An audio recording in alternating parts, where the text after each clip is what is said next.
ตอนนี้เราอยู่ที่กำแพงสีขาวสูงพอประมาณลึกเข้าไปอีกนิดก็จะพบกับบ้านทรงโมเดิร์นหลังสีขาวตั้งตระหง่านอยู่ตรงหน้านั่นคือบ้านขาวละอ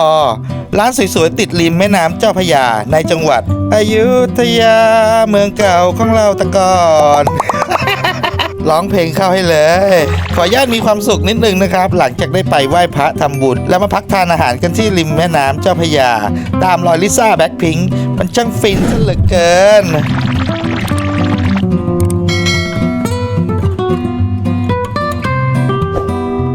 ขาวละอร้านอาหารไทยในบ้านสีขาวทรงโมเดิร์นที่นำเรือนไม้สีขาวทรงปัญญาหลังเก่ามาผสมผสานกับเครื่องเรือนยุโรปอันเป็นของสะสมของเจ้าของมีให้เลือกทั้งบรรยากาศห้องแอร์เย็นฉ่ำติดกระจกใสต่างผนังรับแดดธรรมชาติ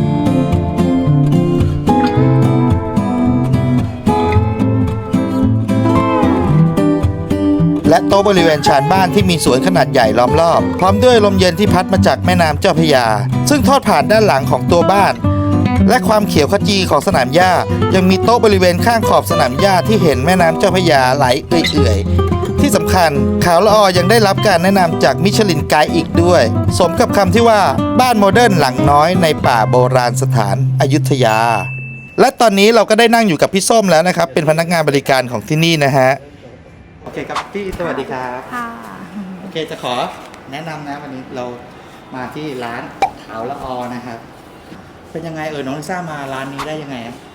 ทราบว่ามีคนโทรมาแจ้งมาจองให้ช่วงกลางคืนแล้วเช้าก็น้องมาทานมื้อเที่ยงแต่ไม่ได้แจ้งว่าเป็นน้องค่ะเหมือนเป็นลูกค้า walk in มาปกติแต่น้องเลือกทานห้อง private ค่ะเป็นเรือนมะนาวอยู่โซนด้านหน้าเป็นห้องที่โอเคเดี๋ยวผมขึ้นภาพไปดูนะเป็นห้องรับรองพิเศษใช่ค่ะค่ะมากันกี่คนก็พวกเพื่อนน้องๆใช่ไหมมีกลุ่มเพื่อนน้องประมาณ 5-6 ท่านนะคะแล้วก็มีครอบครัวมีคุณแม่มีคุณยายรู้สึกจะเหมือนมีคุณป้าคุณลุงด้วยค่ะรวมๆแล้วก็ประมาณ16 ท่านค่ะประมาณ16 ท่านสั่งเมนูอะไรพิเศษไหมก็มีกุ้งเผามีกุ้งเผามียำช่อมาลีค่ะยำช่อมาลีไก่บ้านทุ่งค่ะแกงเลียงกุ้งสดต้มข่าไก่ค่ะปลากายลวกจิ้มค่ะหลายเมนูค่ะน้องทานหลายเมนูเยอะเลยใช่ไหมค่ะผมขออนุญาตเพิ่มเติมให้นะครับชุดน้ำพริกกะปิปลาทูยักษ์เป็นเมนูมิชลินไกด์ด้วยปลากระพงทอดน้ำปลาขาหมูทอดเยอรมันส้มตำกุ้งสด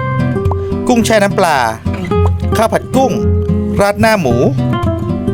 ไก่ผัดเม็ดมะม่วงแกงส้มชะอมกุ้งไข่ฟูหมูสับปลากุ้งขาวละอ่อแล้วก็ข้าวสวยของหวานก็จะมีสละ100 แก้วส่วนเครื่องดื่มจะเป็นชาไทยและชามะนาวเย็นผมเองก็ได้สั่งมากินนะชามะนาวเย็นสดทีสดชื่นชุ่มคอเกือบหมดแก้วเลยนอกจากบริการอาหารและเครื่องดื่มแล้วยังรับจัดงานอีเวนต์งานเลี้ยงต่างๆเช่นประชุมสังสรรค์เลี้ยงฉลองและงานแต่งพื้นที่เรามีพร้อมรับแขกร่วมงานได้300 คนและพร้อมบริการจัดหาอำนวยความสะดวกในการจัดงานทุกอย่างที่ต้องการใครสนใจติดต่อมาได้ที่ Facebook ข่าวละอนะฮะผมจะทิ้งลิงก์ไว้ให้นะครับแล้วก็สุดท้ายก็ไปน้องก็ไปถ่ายรูปที่ตรง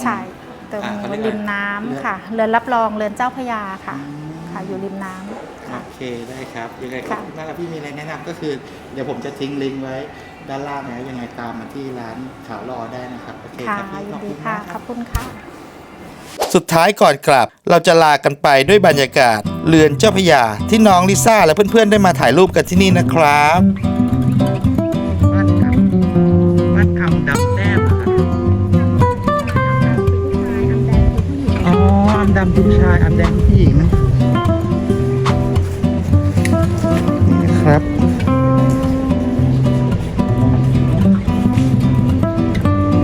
เรื่องไทยที่น้องลิซ่ามานั่งเล่นเนาะเป็นบรรยากาศริมน้ำนะครับ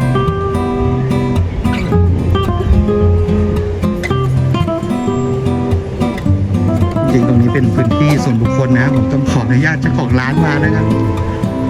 นี่ดูวิวเถอะทุกคน